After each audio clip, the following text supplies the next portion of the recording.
Autrefois, une race de chasseurs exceptionnels, les Baya, chassaient le python d'une façon tout aussi extraordinaire, en employant un appât humain.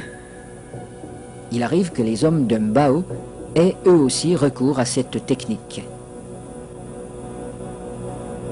Naina, le chef pisteur, va introduire une jambe dans le terrier et la fera avaler volontairement par le python.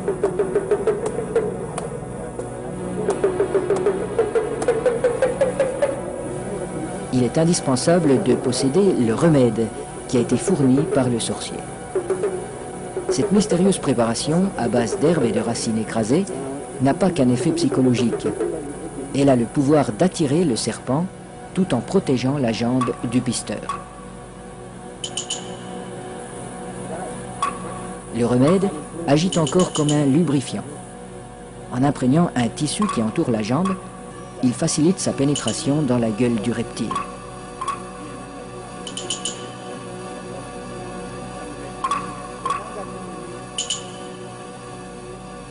La jambe appât restera en principe intacte, car le python avale simplement cette proie qui vient à lui. À peine sera-t-elle attaquée superficiellement par les sucs digestifs.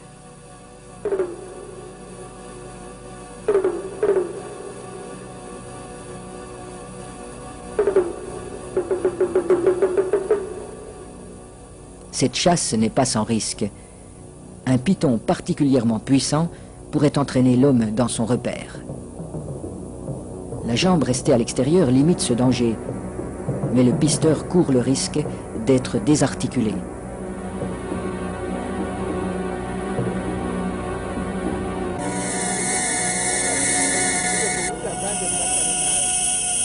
Pour rendre l'attente moins pénible, mais aussi faciliter le glissement des corps de l'homme et de l'animal, on place des feuilles fraîches sous le pisteur.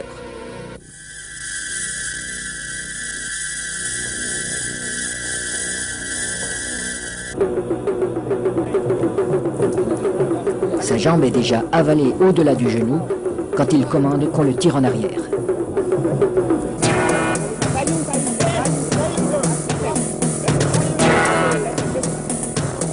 Refusant de laisser échapper sa proie, le python apparaît.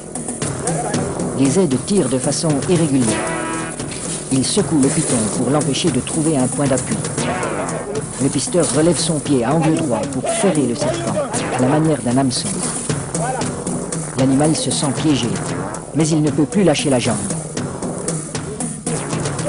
Le python est maintenu allongé. Il faut éviter qu'il ne s'enroule. Cette position lui enlève une grande part de sa force. Pour dégager sa jambe, Naina déchire la gueule du python au couteau.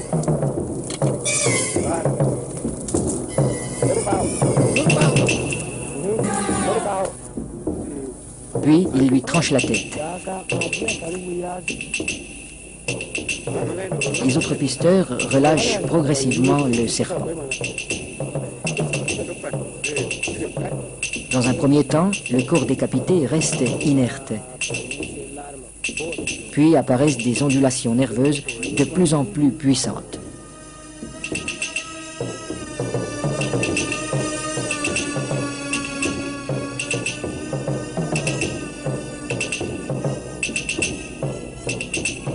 Il bougera ainsi pendant près d'une heure, prenant presque des positions d'attaque comme s'il cherchait toujours, au-delà de la mort, à menacer ses assaillants.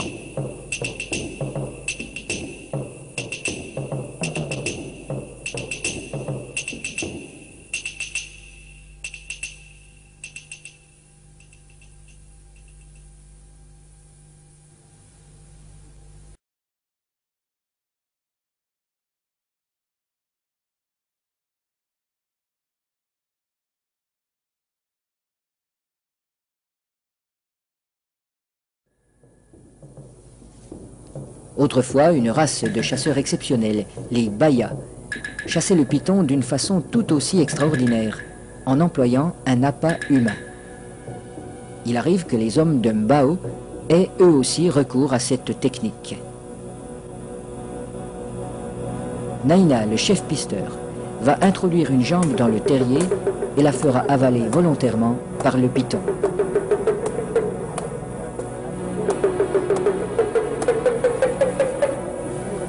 il est indispensable de posséder le remède qui a été fourni par le sorcier. Cette mystérieuse préparation, à base d'herbes et de racines écrasées, n'a pas qu'un effet psychologique. Elle a le pouvoir d'attirer le serpent tout en protégeant la jambe du pisteur. Le remède agit encore comme un lubrifiant. En imprégnant un tissu qui entoure la jambe, il facilite sa pénétration dans la gueule du reptile.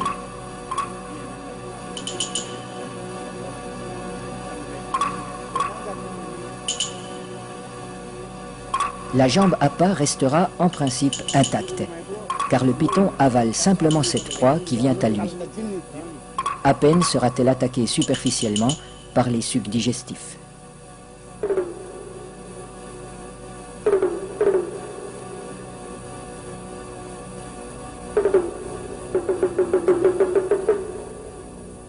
Cette chasse n'est pas sans risque. Un python particulièrement puissant pourrait entraîner l'homme dans son repère. La jambe restée à l'extérieur limite ce danger, mais le pisteur court le risque d'être désarticulé.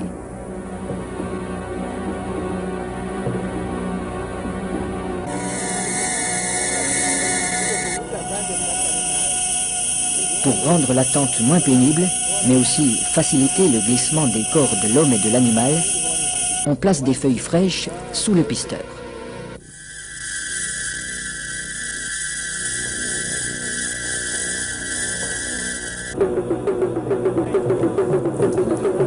Sa jambe est déjà avalée au-delà du genou quand il commande qu'on le tire en arrière.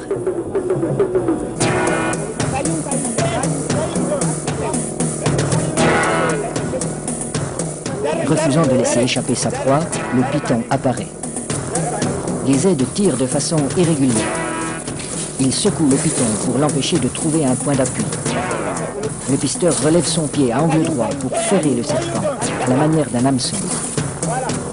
L'animal se sent piégé, mais il ne peut plus lâcher la jambe. Le python est maintenu allongé. Il faut éviter qu'il ne s'enroule. Cette position lui enlève une grande part de sa force. Pour dégager sa jambe, Naina déchire la gueule du python au couteau.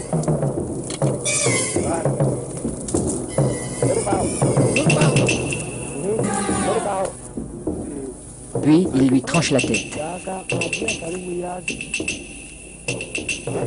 Les autres pisteurs relâchent progressivement le serpent.